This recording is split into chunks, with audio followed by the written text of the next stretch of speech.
Barbieri explica por que o Orelhano não jogou. A gente vai trazer aqui nesse vídeo. Vamos falar também sobre o que aconteceu ontem no Maracanã no pós-jogo. Infelizmente, a torcida do Vasco foi tratada de uma forma desprezível. E eu fiquei muito chateado com o que vi. A gente vai falar sobre isso. Vamos falar também sobre o imbróglio. Será que Andrei e Marlon Gomes já vão desfalcar o Vasco no jogo contra o Curitiba já na quinta-feira? E também sobre o jogo Vasco e Santos, está definido aí o local onde será essa partida. Isso e muito mais, a partir de agora, no nosso Comenta Léo Vascaíno. Então já sabe, né? Sobe a vinheta.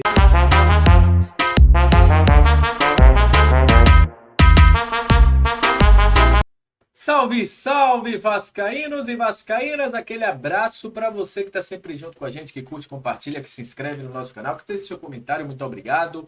Muito obrigado a galera que está chegando pela primeira vez. Seja muito bem-vindo. Eu sou o Léo, aquele lugar de análise, informação, opinião.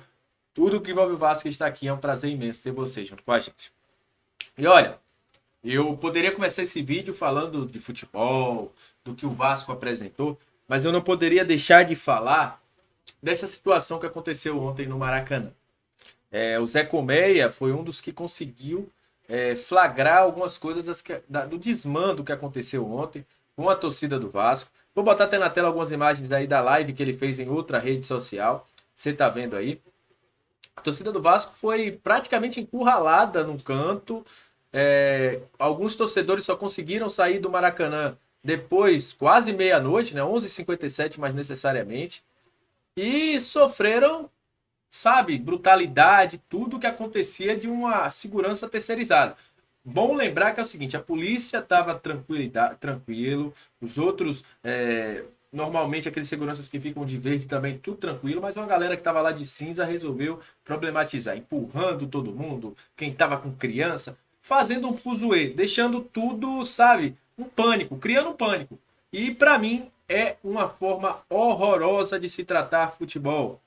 Futebol não é isso. Futebol não é violência. E eu começo o vídeo falando disso porque é uma vergonha o que aconteceu ontem no Maracanã com a torcida do Vasco.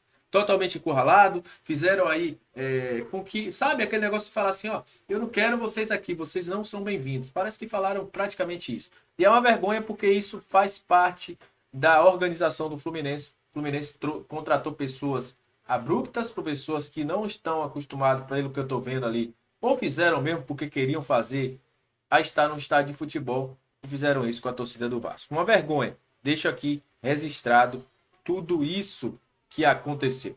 Mas enfim, vamos falar de Vasco a partir de agora. Principal discussão da noite. Por que o Barbieri não colocou o Luca Orelhano? Ele ontem explicou, falou na sua entrevista coletiva, e a gente vai trazer essa entrevista coletiva aqui para vocês verem, qual a explicação do Barbieri para que o Luca Orelhano não tenha entrado no jogo. Vou trazer o Barbieri, vou fazer minha análise, vou falar do Robson, vou falar também da questão do Maracanã depois que a gente voltar, mas eu quero ouvir o Barbieri. Vocês vão ver aí qual a situação, qual a leitura de jogo que o Barbieri teve para não colocar o Orelhano, e é bem próximo daquilo que eu falei aqui no pós-jogo, e o Barbieri leu dessa forma. Veja aí o que é que fala o Barbieri sobre essa situação.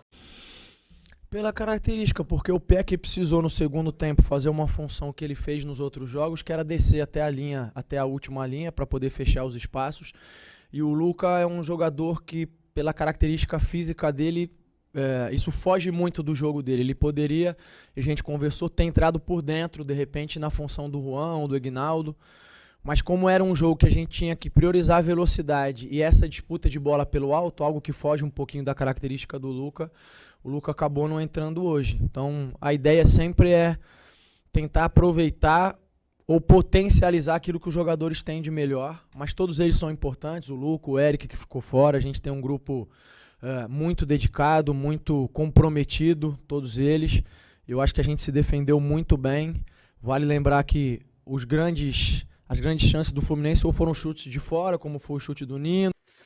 Como vocês viram aí, o Barbieri justificou pela questão física. Eu concordo em partes. Primeiro, como eu falei na live, não colocaria o Orelhano ali onde está o Peck. Porque o Peck foi uma peça muito importante para ajudar o Pulmita, que a gente já viu que tem problemas na reposição, a cobertura precisa ser feita. E o Figueiredo, apesar de ser um jogador que entrou muito mal na questão ofensiva, defensivamente foi quem ajudou a não ter essa dobra, Alexander e Marcelo, depois até o Diniz tira o Marcelo, para que o Vasco não tivesse problemas ali. Mas eu colocaria sim o Orelhano, na posição do Alex Teixeira, mais colado ali no centroavante, um jogador que tem essa capacidade de arraste, tem qualidade com a bola no pé, seria importante, você seguraria um pouquinho mais o meio de campo do Fluminense, porque tinha um jogador perigoso ali. Então acho que nesse ponto ele errou. Na questão da análise de não colocar no lugar do PEC, entendo e também falei aqui, mas poderia ter entrado no lugar da Alex, porque ele tem qualidade para isso.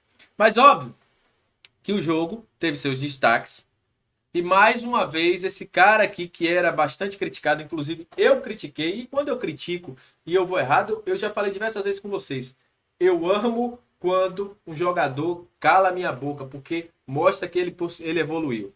E esse rapaz aí, inclusive eu tô perdendo aqui espaço. Aí, o Léo Jardim tá aqui. O Léo Jardim fez um baita jogo, cara. Ah, Léo, mas a defesa não funcionou, mas isso e aquilo. Mas fez um baita jogo. Foi essencial. Chutes de fora da área que vieram com qualidade, ele pega aquela bola do Nino. Mais uma bola que o Marcelo chuta também. O Robson acaba espalmando. O próprio outro chute do Marcelo ele consegue defender. Para mim, o Léo Jardim tem sido o destaque do Vasco esse início de ano. E tem calado minha boca. E eu não tenho medo de falar isso. Léo Jardim, para mim, tem sido importantíssimo para esse time do Vasco. E tá mostrando para que veio. A gente nem tá mais falando do Ivan, né? Nem mais essa discussão tá rolando. Mas outro cara também fez um baita jogo. Mas antes de falar disso, eu gostaria de falar mais uma vez sobre Pedro Raul. Ontem eu vi algumas pessoas desmerecendo o gol do Pedro Raul. Ah, o Fábio deu a bola pro gol. Cara, se o Pedro Raul perde aquele gol, a maioria tá dizendo que ele era bagre. Como já estão dizendo aí, bagre, Raul e isso e aquilo. Ele fez. Ele não tem nada a ver que o Fábio vai errar. Ele tá ali para se o goleiro errar, ele fazer o gol. E foi efetivo. Fez o que tinha que fazer. E para mim estava no lugar certo. Mais um jogador se destacou ontem. Que é esse cara aí, ó. Robson. Mais um que todos nós criticamos. Eu, inclusive, sou um deles. Mas o Robson tem sido muito mais consistente. E tem tirado essa discussão que a gente tinha de Capasso precisa jogar. Porque o Robson tem mostrado que ele é um cara que tá saindo extenuado dos jogos, tá? Ontem, mais uma vez, saiu caindo das pernas, vamos dizer assim. Mas é um jogador que tem mostrado qualidade, cara. É um jogador que tem mostrado que, olha, eu vim para isso. E tá mostrando que é um cara que tem se destacado bastante. Parabéns pela partida que ele fez com o Vasco. Tá mostrando que é um jogador que tá querendo jogar. Olha, vamos falar de dois assuntos aqui. Primeiro, Vasco e Santos será no São Januário. O Vasco fez um acordo com o Flamengo, que envolve até os jogos do Clássico. Inclusive, nos jogos de Clássico teremos 50-50 entre Vasco e Flamengo. E o Vasco joga contra o Santos no próximo domingo, às 16 horas, em São Januário.